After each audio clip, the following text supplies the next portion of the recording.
Did you know that one of the most important things to slow down aging, to maintain your health, to maintain your cardiovascular function, to maintain your immune function is to get proper sleep?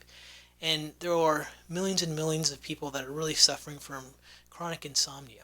Now, one of the things that we're going to talk about in the upcoming Kharrazian Institute course on dysglycemia and diabetes, clinical strategies and treatment applications, is we're really going to get into how blood sugar disorders are actually the most common cause of insomnia.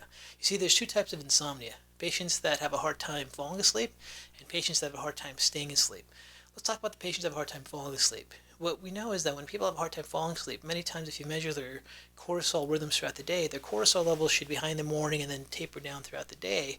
But with them, they're high in the morning and then they don't taper down or just stay where they are or even spike up at nighttime. And there's lots of physiological mechanisms that can cause that, but it clearly identifies that there's a blood sugar cortisol issue that's impacting potentially the sleep behavior. Then you have those patients that can fall asleep, but they just can't stay asleep. They usually wake up around 3 to 4 o'clock in the morning.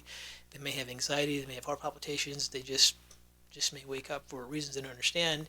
And these patients really suffer from what's called nocturnal hypoglycemia. What happens is their blood sugar levels drop right in the middle of the night. And then when the blood sugar levels drop, they release epinephrine to really activate glycogenolysis, and then that epinephrine release causes them to wake up.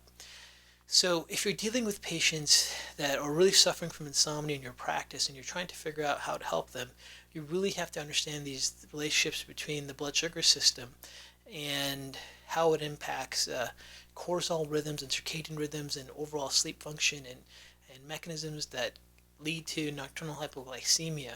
We're going to cover all these in a lot of detail and teach you how to evaluate them and kind of work backwards when a patient walks in with insomnia in our upcoming course. And I hope to see you there. Thank you.